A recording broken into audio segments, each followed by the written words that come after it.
Hello everyone, welcome back. In this video, I'm going to show you how to contact Tabby Customer Service or how you can basically find their contact details. For that, first of all, you need to launch your Tabby mobile application and then you need to simply log in into your account.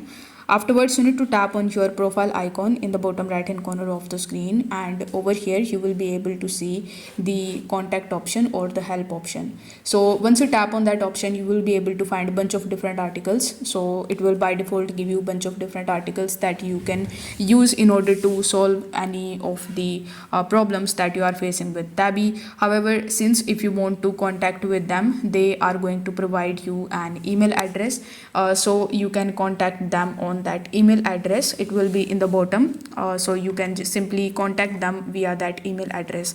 Unfortunately, they haven't provided any phone number yet, so you cannot directly contact them, but you can contact them via email.